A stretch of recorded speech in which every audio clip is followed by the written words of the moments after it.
Hello, Stephen. I'm glad to be able to see you again. I know it's getting cliche after a few of these programs, but this is much different than the years of experience we have talking to each other with no picture. Uh, Right, yeah, yeah, certainly. it's nice to see who I'm speaking with. So, Right, okay. that coffee cup, Nicaraguan coffee, Yeah, fresh, Nicaraguan coffee, bought it yesterday morning, toasted it yesterday afternoon, nice. milled it yesterday afternoon. Wow, cool. How's it taste? Oh, it's fantastic. It's great coffee. Yeah, you got to send me some. Right. So we got a lot of stuff to go through. I'm going to shut up and let you run through the news basically, and then we can talk about with the time that's left. We talk about some of the more important items. Yeah, and I think we can run through stuff quite quickly. There's, as usual, there's far too much to try and cover and to get a really comprehensive view of everything that's going on in the region. But the main points seem to be today there's an election in Costa Rica. It's the presidential runoff after the first round, which was back in, I think, February. And there are 3.5 million, maybe a bit more, voters in Costa Rica voting for two people that are practically indistinguishable one from the other. They're both neoliberals. One's a social democrat flavour neoliberal, and the other's a neoliberal. So, and Rodrigo, Right. Yeah, right.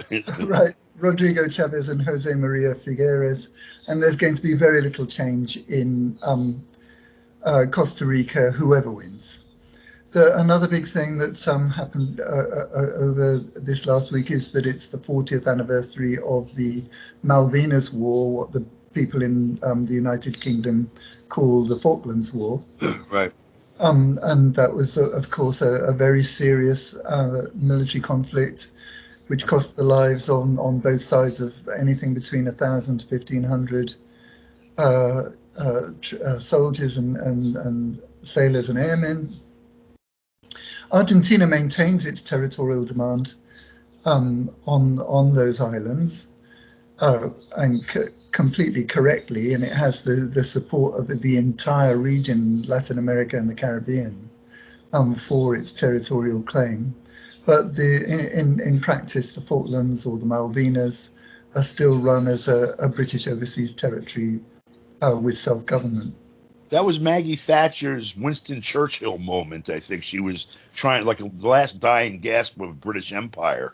Well, yeah, and I think that's true. I was working in London at the time, and I remember the events very well and the impact on public opinion.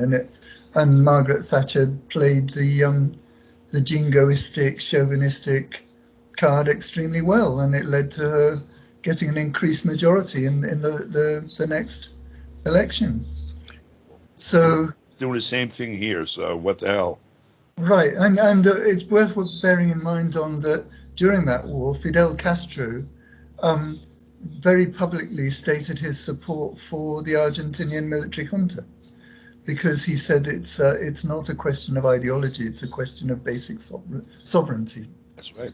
And I thought that was it's worth remembering that.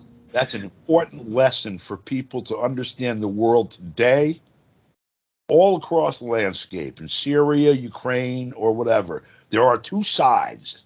You're on one of them, whether you pick it or not. Right. Yeah, and I don't have much time for the kind of people, the ni, the people that say neither nor.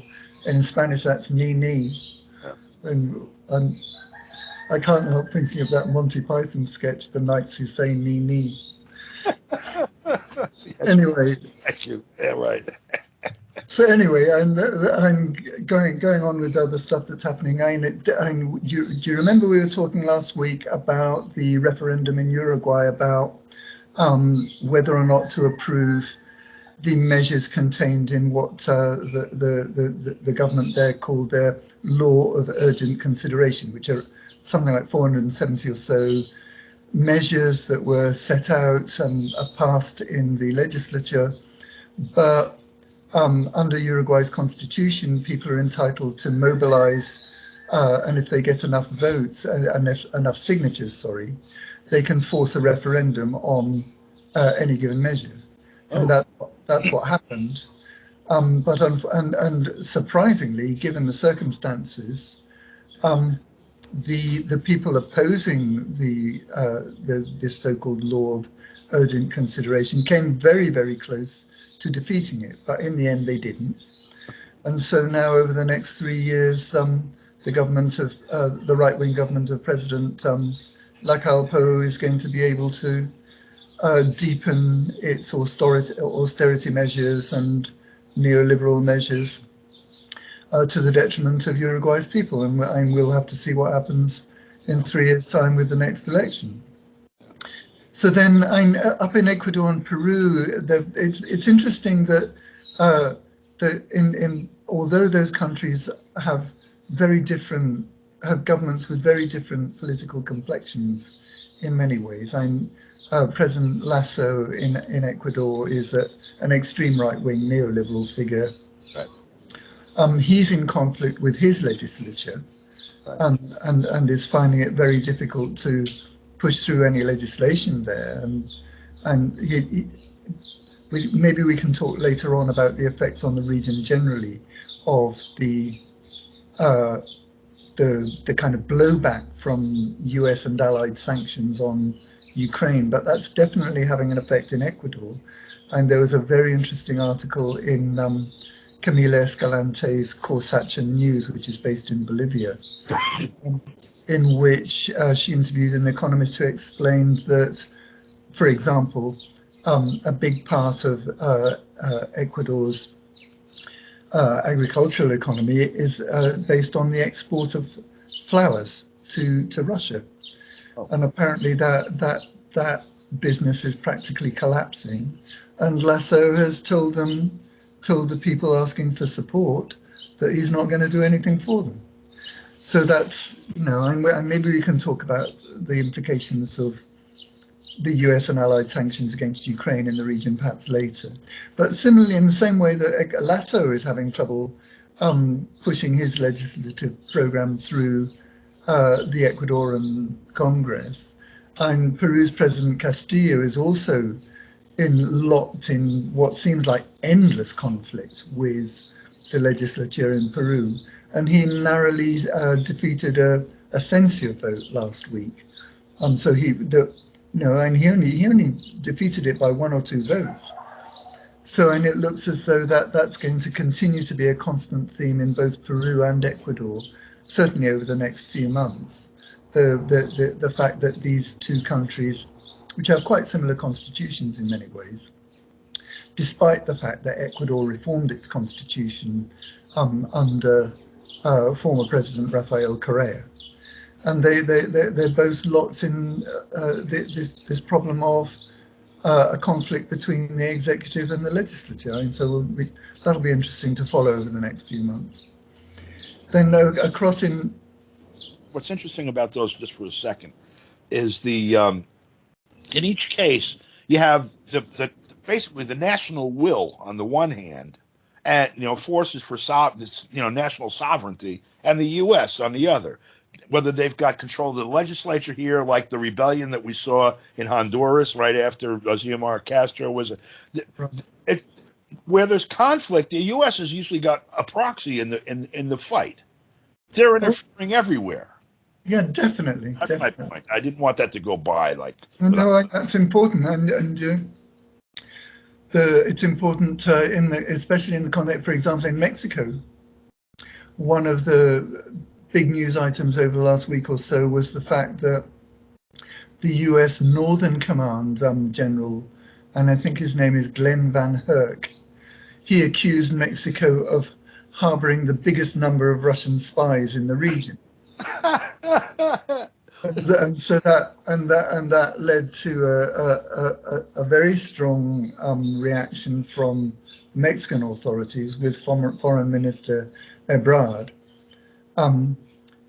insisting that the US authorities and the Northern Command come up with some kind of evidence for that that claim. Yeah. But something that I'm puzzled about that there hasn't been much coverage of is that on April the 10th, and that's next weekend, right? Yeah. Mexico is scheduled to go ahead with a recall vote a presidential recall vote. Really? And that process has been very, very much, very contentious in Mexico, a very, very complicated process starting, and I think back in 2020 or 2021. Right after he got elected, right? I know they wanted him out right away. Well, yeah, but the thing is that the AMLO is the person that's pushing this. AMLO, Andres Manuel Lopez Obrador, he's universally known in Mexico as AMLO. AMLO is the person, and his Morena party are the ones who are pushing for this referendum because they regard it as so important to set that precedent so as to avoid a situation where you have corrupt individuals like Peña Nieto and Felipe Calderón and all AMLO's predecessors, Right. Having a free hand for the full duration of their presidency. Right. It's easier for the U.S. to rig the parliament there, the legislature there, than it is for them to rig a referendum. And if the people come out and say we support AMLO, there's no way to pretend that that's not true. Right. And so whatever they do down there, the legitimacy would be with what the people chose. Yeah, and all the polls are showing that AMLO is likely to win by a big margin. You know, as for the U.S., I just want to say two things with the Russian spies. One, they're trying to echo World War II with Germany. Remember, the Nazis were talking supposedly to someone wanted to be emperor of Mexico or whatever. That was one of the wartime, pictures of Mexico. The other was, I don't think they ever got over when they killed Trotsky in Mexico. Right. Right. Go ahead. I'm sorry. Yeah, no, you're grand. And so then, and in terms of elections, and the big election in the region, probably most people would regard it as the most important election in the region over the next few months is the election in Brazil. And in Brazil, the news is that Sergio Moro has dropped out. You remember Sergio Moro was the really quite minor provincial public prosecutor who was coached and groomed by the United States Justice Department to run the so-called car wash investigation, which was the investigation that ended up with, and Sergio Moro played the leading role in putting Lula in jail and making sure that he couldn't be a candidate in the previous elections that were won by Jair Bolsonaro. Right. So anyway, now Sergio Moro, he had hoped to be a candidate, but he's dropped out. And it looks as if I had a quick look at the polls just before we started talking, and Lula maintains an advantage of between 10 and 15%. Yeah. Over Jair Bolsonaro, and we should probably pay a lot of attention to that over the next few months. Yeah. So then in Bolivia and Chile are continuing their legal dispute in the International Court of Justice. This time it's not over the historic Bolivian claim of a route to the sea, but rather over what some people call the Silala River. The Chileans call it the Silala River, and the Bolivians call it the Silala Wetlands. It's a border area that's very important for the region in terms of water resources. But Bolivia and Chile have been arguing over that for many, many years, and it's now got to the point where the case in the International Court of Justice in Holland, in The Hague, will hold public hearings over the next couple of weeks. So so we should keep an eye on that as well over the next couple of weeks. Then other stuff that's going on. In El Salvador, there's been a huge move by the government to try and control gang violence. And they've actually arrested 4,000 gang members, which is a huge number of people. It's not clear what the legal basis is for their detention, but the government of President Bukele seems to think that this wave of mass arrests will get enough people off the streets to bring the street violence under control. But it seems to be a permanent problem in El Salvador, and has been for many, many years. It was one of the things that made it very, very difficult for the previous governments of the FMLN, especially the government of Sanchez Seren and his predecessor, to make progress in bringing citizen security under some kind of control. And so Bukele feels that he's got sufficient support to be able to engage in this wave of mass arrests. And that's another thing. And there's so many things that we've just got to try and keep tabs on. In terms of a mass arrests, okay, you say 4,000 people. For some context for folks, the population of El Salvador is about 6.5 million. The last number I see from 2018, right. 6.42 million. So 4,000 out of that, it's almost 1 in 1,000. It's like 2/3 out of 1,000, or 1 in 1,500 people they arrested in one sweep. The United States would be like arresting 200,000 people in one sweep. Yeah, and most of those are in San Salvador, the capital. Yeah. So let's see what the fallout is from that. So then, looking at Venezuela continues its military operations along the border with Colombia, and Nicolas Maduro continues to accuse Colombian President Iván Duque and his government of actually deliberately promoting terrorism, and essentially with the aim of bringing down his government, and it's difficult to argue with that, since in many ways, and that's one of the things that Duque uses to kind of curry favor with his right-wing voters.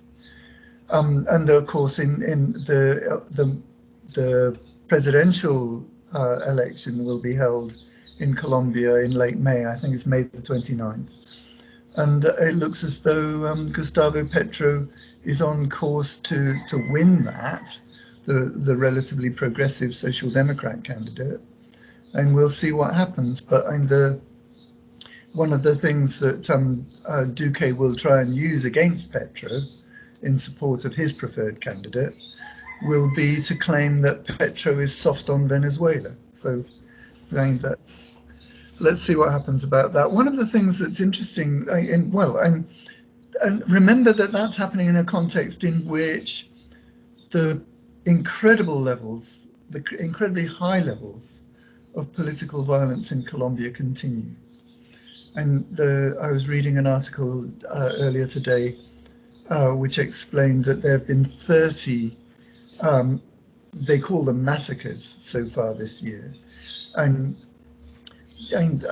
what they mean is that kind of 2 or 3 or 4 or 5 or 6 people in any of those incidents are killed.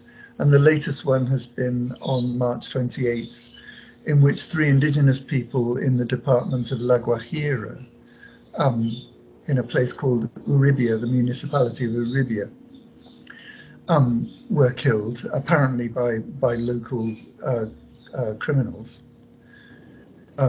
Although and I think there's a lot of paramilitary activity in that area as well, which is closely associated with organised crime, of course. Yeah, right. That was the 30th massacre so far this year, and that also includes incidents in which former guerrilla fighters who've given up the armed struggle have been murdered, indigenous peoples leaders, community leaders. And those are the kinds of people that are the victims of these extremely violent, lethal incidents.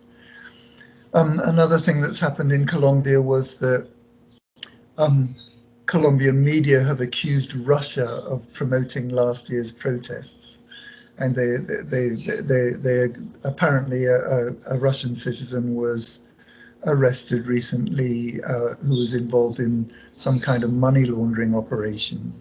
And the Colombian media immediately jumped on that to claim that, you see, Russia has been funding the radical left-wing protests, destabilizing our government, and that's less with Venezuela, with Venezuelans. They even say Maduro is a drug dealer. Right. Yeah. No. And of course that those claims also have an anti-Venezuelan tinge because Venezuela is such a close ally of the Russian Federation. Anyway, that's what else is there? Let's see. And sticking with and that's pretty much it from the main news items that I've seen. But maybe we should talk a bit more. I don't know if you think we've got time to talk. Just shy of 10 minutes. Okay, yeah. So maybe we should try and talk a bit more about what's happening in the region in terms of the fallout from the war in Ukraine. Good. Yeah, let's do that. Because for context, we had a couple of pulse takings at the United Nations General Assembly and at the Security Council. On different resolutions. The General Assembly really there's no force of law. There's just a tongue lashing or whatever in public. But the U.S. didn't get the unanimous vote that they wanted, and as a matter of fact, the people that refused to condemn Russia for doing this by abstaining those governments represent more than half of the population of the world, so it's not insignificant. It's almost 60% of the world's population. So and in Latin America, the regional positions on Ukraine are pretty straightforward, and the governments that you'd expect, like Bolivia, Cuba, Nicaragua, and Venezuela, although they abstained in that vote. Venezuela wasn't able to vote. Apparently, I didn't realize this, but Venezuela is unable to take part in votes at the moment because they've got behind on their quotas of payments to the United Nations. Because they're sanctioned, and they got the money in New York banks, for example, but it was stolen from them. Yeah, they should tell the UN to go and ask the Bank of England for their gold. Yeah, right. And then some. A lot of creditors get that. Right. They don't have the gold reserves on hand like Russia does. Right. They'd be able to play that game. But I bet I don't mean to interrupt you, but I bet there's a new game in town of all of that stuff that's going to be unfolding. Yeah, go ahead. Yeah, and so the countries that have very strongly criticized Russia are Colombia, Uruguay, Chile, Ecuador. Right. They very clearly sided with the US position, whereas the most important governments in the region in terms of size of economy, Mexico, Brazil, and Argentina, they've condemned the conflict, but they're keeping their distance from the position of the United States and the European Union, in particular with regard to sanctions. And so is Argentina. Right. Those are interesting ones. I mean, aside from the large economies, Brazil actually has a right-wing government. I mean, they call Bolsonaro a fascist. Right. So, and he was doing a BRICS thing. So does South Africa. Right. Yeah, and Brazil, I think it imports the great majority of its fertilizer from Russia. So, and if they got put on the list of unfriendly countries that Russia has developed, and their agriculture would be in big trouble unless they could source their fertilizer from elsewhere. But when they have a group like BRICS, these things don't coalesce because everybody wants to get matching jackets with a little emblem or something. Right. Because they develop economic and political and social and cultural relationships, primarily driven by economic relationships. Like, you guys have lots of fertilizer. We need lots of fertilizer. I got this stuff you need. Let's at preferred terms. And so you end up developing these deep economic relationships. Hard to undo. Yeah, in the context of the whole issue of the Ukraine, one of the things that I find, and I hope that I'll be able to, I'm trying to get an interview with the niece of Father Miguel Descoto, who used to be the president of the UN General Assembly from I think 2008 to 2009. Uh-huh. And she's a specialist in international law. And one of the things that I was fortunate enough to know Father Miguel, and one of the things that he was absolutely passionate about was reform of the UN, and the whole issue of democratization of UN structures. Yeah. And that seems to me to be something that is going to be forced through by, and towards the end of his life, in the very last year of his life, and I think he reached the conclusion that the UN was incapable of reform, right, and had to be scrapped and things started from zero.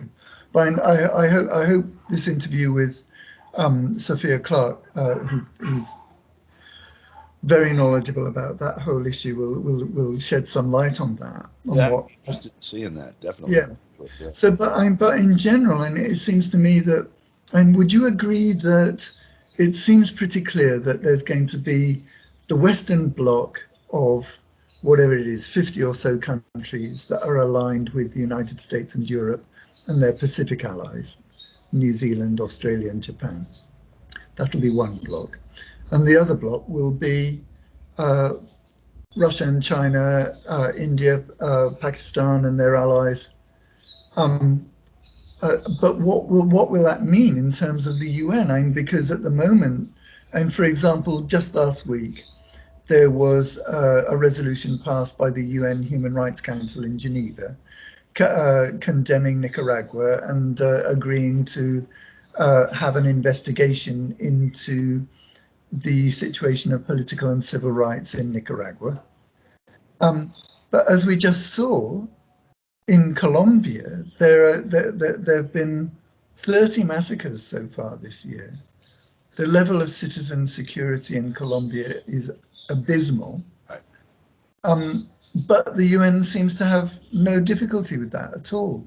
No. You know, or rather, the UN Human Rights Council, and you could run through that, you know, and look at what happened in Chile with all those hundreds of young people who lost their sight as a result of actions by the Carabinieri in Chile, or look at events in Colombia as a result of the protests there, or the behavior of the paramilitary police in Brazil clearing out favelas allegedly in their attempts to clamp down on drugs dealers and so on. The Saudis just beheaded 9 people last week or the week before. Right. Including a teenager. So, and what that points to is the thoroughgoing politicization of the human rights industry. And it's practically a monopoly of the United States and its European allies. And the UN infrastructure, likewise, the same thing, generally. Yeah. See it everywhere. The news services, everything there, the U.S. has. Well, just to interrupt for 1 second, the Security Council reflects this in spades, where you have both Britain and France having a veto and a permanent seat, and not India. Right. That has 1.4 billion people or something. Right. Yeah. So, and and something interesting, something that had me very perplexed that happened over the last week in Venezuela was that Nicolas Maduro signed an agreement with the International Criminal Court to open an office of the court in Caracas. Now, people probably aren't aware that the International Criminal Court is not a United Nations body. No, it's not. Yeah, and was it? It was some treaty, and I think it was right. Rome, Italy, yeah, Yeah, and now Venezuela signed up to that treaty. Nicaragua hasn't. Russia hasn't. The United States. China hasn't. The United States hasn't, and the United States has actually threatened leading prosecutors and officials in the International Criminal Court when the court suggested the idea that they might investigate war crimes in Afghanistan. Right, that's right. So, but the fact is that the current chief prosecutor, a guy, I've forgotten his name, but he's a British guy. I think his surname's Karim. and he is just a classic product. He's a classic imperialist flunky. Yeah, right. Yeah, right. Yeah, well. Yeah. And so, which is, and his predecessor, Fatso Bensouda, was as well. And before that, there was a guy called, do you remember that guy? Was it Luis Valle Campos, something like that? The one that did Milosevic? I'm not sure, but he was the guy that was going to prosecute Gaddafi for giving his troops Viagra. That brain. Remember? Yeah. He's tell Maduro, look, you're dark enough to be dragged in there, because with the exception of Milosevic, everyone is brown or black that they drag in there. Well, in fact, Milosevic, I don't think he was actually. No, he won an acquittal. There was a special tribunal on Yugoslavia, wasn't there? Oh, that's right. Yeah. But they had, the prosecutors came from The Hague, if I remember correctly. I think you're right. And yeah.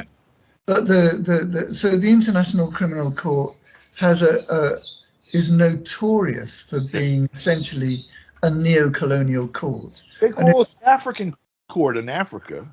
Yeah, I know. And their treatment of Laurent Gbagbo, the former president of Ivory Coast, was absolutely disgraceful. And they couldn't make a case. The prosecutor, Fatso Bensouda, couldn't make a case and was repeatedly told by the court to go away and make a case, and she never could. Right.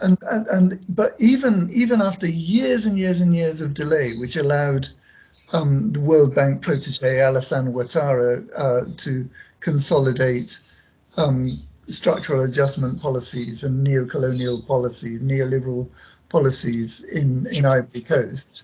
You put France back in the driver's seat. Yeah, exactly. And so what was the role of Fatso Bensouda? Her role was to keep Laurent Gbagbo out of play. Yep. She did that very successfully. And even when he was released, he wasn't allowed to return to Ivory Coast. He was held under house arrest, effectively. And now, finally, he's back there now, but I'm 10 years too late. I mean, not for nothing, his own constitutional court declared that he won that election. That was the issue. He had no right to continue to stay in the palace. Yeah. He lost the election, blah, blah, blah. These were his crimes. And in fact, he won the election. Yes, and the UN overrode that. It was the United Nations representative. And the United Nations representative overrode the Constitution to shoo in Alassane Ouattara. The UN Charter, by the way, to do that. Right. So then, and the reason that it's worth going over that history in West Africa is that it just points to the fact that, it's a very curious decision by Venezuela that has already been targeted economically and militarily and diplomatically in practically every sense by the United States and by the European Union. So what on earth are they doing getting into bed with the International Criminal Court? You mentioned Gaddafi. There's a very good lesson there, too, because you'll remember that Libya was sanctioned for years and years and years and years, and then he made a deal to get them to stop the sanctions. He admitted participation in the Lockerbie bombing that really didn't take place. He did it in a half-assed way, but he did it in order to satisfy the political demands being made on them. And it turned out that even though Libya prospered for, the years that they got rid of the sanctions, and in the end they came back, they murdered him. Right. You know what they did. And so, if I'm Maduro, I'm seeing that at the end of this little tunnel here. I don't want to second guess him, because he has surprised me and maybe you too over the years. Maduro has done exceptionally. He's really exceptional. No one. I can't imagine any other politician managing as well as he has done. Yeah, he's amazing. The series of challenges that he's overcome on behalf of Venezuela and its people. Yep. But it's just very, very strange, this decision to reach an accommodation with what's essentially a US and European tool of imperial control. In other words, that he's making friends with his would-be hangman. Yeah, and it's like, it reminds me of that remark by the Chinese about what they were being asked to do by the United States. And you're asking the United States was trying to get China to take measures against Russia. And they said, oh, we understand, we see, and you want us to attack our friend so that you can destroy them and then come after us. Yeah, that's right. You know, that consciousness, that perspective was induced into each of those two now strategic partners by the U.S. doing exactly that, going after both of them simultaneously. All right, we got to stop because of the clock. I really appreciate your time, Stephen, and your wisdom and information you bring us. And we look forward to speaking with you again next week. Thanks a million, Don. Look forward to it. Thank you. Thank you.